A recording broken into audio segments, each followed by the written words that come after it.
Rahul here for Punch Out Boxing. I'm speaking to Shaun George, coach of ZHILEI. First of all, before we go into the fight, can you tell us a bit about yourself, your boxing background, your coaching background? I'm a former I was ranking number 5 in the world, light heavyweight, professional, amateur. I was for amateur for. I've been involved in boxing for 31 years, with a professional and amateur. I met ZHILEI 14 years ago in New York City, and then we just made history. Yeah, tell us about what it's been like training him. You said you was a heavyweight, presumably. Okay, like, My biggest win to my biggest win was against Chris Bird. wow, that's some name because he, of course, did go up to win a title at heavyweight, I believe. He beat Klitschko. He beat who was it? Yeah, Vitaly Klitschko. Wow. So you've got some insight then into the program at the highest level. Tell us what it's like getting a guy who stayed in the amateurs possibly too long, modern heavyweight, exceptionally large, much bigger than they were in the 90s, coming with that amateur style. I mean, what have been the challenges to get him ready for the pro game? It wasn't easy. Boxing to China is a very new sport. Professional boxing is brand new to China. They had amateur fighters all the time. Um, so we had to slow it down a little bit. We had to teach them how to go around. So we had to teach them strategies. He actually had to change the style a little bit too as well. So he's punching more. He's sitting down on his punches more instead of moving around. Um, Jalei's a student of the game. His boxing IQ is bar none, and it's bar none. Anybody you could ask him about anybody, and he could tell you. He could tell you how to fight any style. He could tell you what he needs to do, and he's confident in what he's doing. Yeah, again, the warning signs were there against Hergovich as to how good he is. As you said, you had to slow things down. Is that why it's taken him till now, till nearly 40 to get to this level? No, that was promotional stuff. When it came down, Jule was ready. We wanted Joyce years ago. We wanted Herkovich years ago. We wanted top contenders years ago. The promoters that we had before just didn't believe in us when it came down to it. They kept putting us in fights that we didn't want. They kept putting us in fights that Jule didn't get up for. Jule Jule Jule is a certified savage. I'm telling you this. I'm not just saying this because I train him. He's a savage. He doesn't move unless he provokes. And right now he's number one. He has the number one spot, and he's taking everybody. Tyson Fury, Usyk, it doesn't matter. The style doesn't matter who you put in front of him. He know how to fight. He know how to win. He know how to take care of himself. In the past, some of the criticisms of him, especially the Jerry Forrest fight, the way he faded, there were question marks over his stamina. The presumption was it was age. Was there other reasons, health issues or fitness issues? It was health issues, but like people don't do their homework with Gillette. Like they probably looked at like everybody probably looked at the Rudenko fight when he got tired, but he had like an 11-month layoff. Like you have to do your homework when you come in with Gillette. Gillette can fight. He doesn't only have power. Eddie Hearn said it a few weeks ago that Gillette only has a backhand. That's crazy to me when you really think about it because Gillette has a full arsenal of punches. Gillette steps to whatever I ask him to do, he does it. So everybody's gonna start to see. Everyone's gonna start to open their eyes up. But Absolutely, he opened a few eyes. Although in the case of Joe Joyce, he closed an eye. You said he has more than the backhand, but the straight left was the nightmare for Joyce. Did you have a game plan? Did you see the way Joyce fights without moving his head much? That would be easy. well, everybody pinned it. He doesn't have defense. He comes forward. He calls himself the juggernaut, and we've seen him get hurt before. You have to realize with me personally, with Joe Joyce, I've been watching Joe Joyce since 2013 when I first seen him at the Chemistry Cup in an amateur tournament. I know who he is. He's a great guy, right? But he has the same style coming in. He disguised his strength behind his weaknesses because he normally has good footwork, but he's a good fighter. He's a competitive fighter. He comes to win. He's an athletic fighter. I understood that and we respected him. Gillette understood this too, and we respected him. So we trained hard for this fight. So that's why you seen the outcome. Absolutely. Obviously, what happens next will depend, I guess, on that rematch clause. If Joyce wants to activate it, we'll have to see what sort of injury he's got. Who would Joe Joyce will activate it. There's no doubt in my mind that he's an animal. He's a beast. He's a fighter. He's a competitor. and he wants to prove people wrong. You know, I understand that. Yeah, so I'm not here to disrespect Joe. I am a big fan of Joe. Um, ZHILEI is a big fan of Joe, but that's why we took it because we understood what he was trying to do. We understood what his coaches wanted to do, um, and we also understood that people just don't understand who ZHILEI is. So we took all that, even though he was like a thousand to one underdog. We knew he was coming out to win it. Yeah, I mean, to come away from home, that's something. Um, I mean, he's 39. I know modern heavyweights peak later. Most of the best heavyweights are well into their 30s. How many years at the top do you think he's got? He has years left. I can't tell you, give you the exact number, but ZHILEI hasn't taken any punishment. Um, he's in the gym all year round. He starts sparring when he gets a fight. Um, he's well protected. He doesn't get beat up in the gym. He doesn't get beat up in sparring sessions. Um, it's ZHILEI's choice. If he's ready to go, he's ready to go. He's ready to take it. Would you like him to fight Fury or Usyk next? He says he wants Fury next. That's his formal call out. Yeah, listen, we got something for Fury too. We have something for Usyk as well. Um, you're not going to see like these are intangibles that we watch. Just the details that we watch. Fury has a big boxing IQ.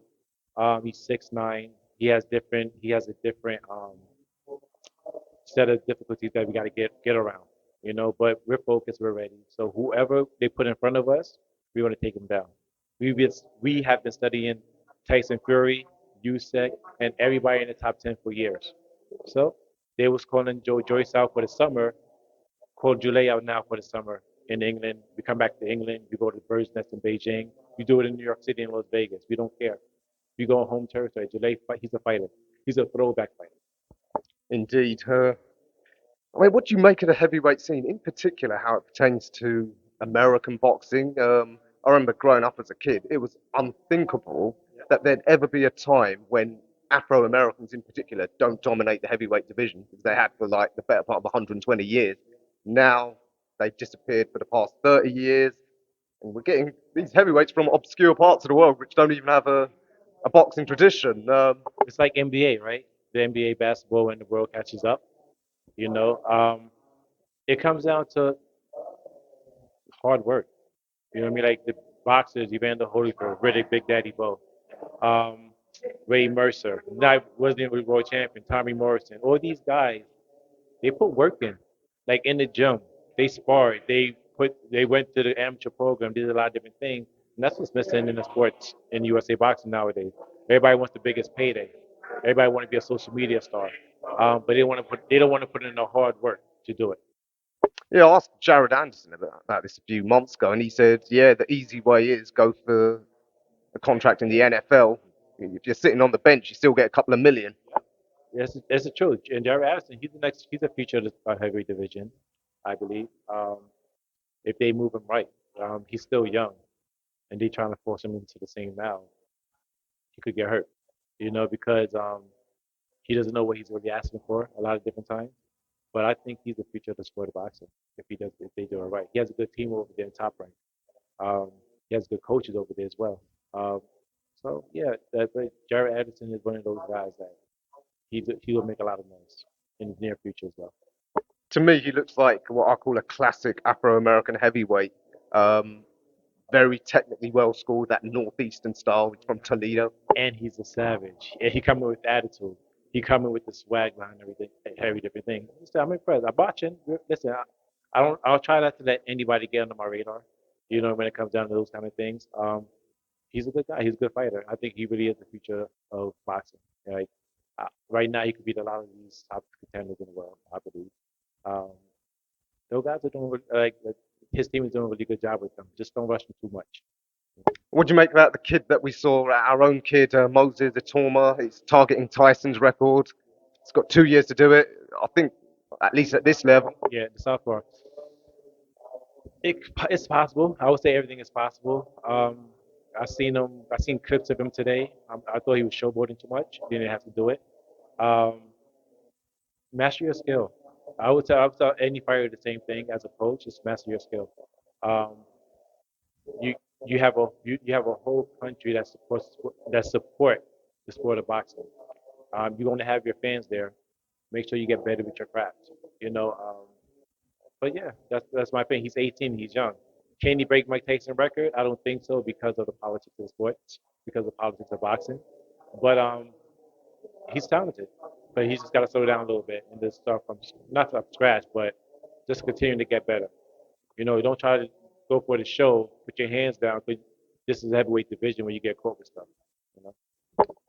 What about your old division, light heavyweight? We're seeing it seems to be dominated by these former Soviet guys. Beterbiev and Bivol, they look like a level above everyone else. Better be a he's older too. Um, I think the light heavyweight division now, more spotlight should be shown. I love Bevo right now. I would love to see Bevo versus Better Be go at each other. Um, Me personally, I give I know who will win the fight. I just want to play out, let them sign the contracts first and talk about it. But Anthony Yard, I like what he did with I love what he did with Better Be. Listen to your coach more. That's what I like. Use that jab, work up that jab more. He would have had a better opportunity to win the fight. You know, but other than that, yeah. All right, you know, Shaun, you come from a great boxing tradition, like I said, the American Northeast, and you were from that classic era, which I remember growing up in.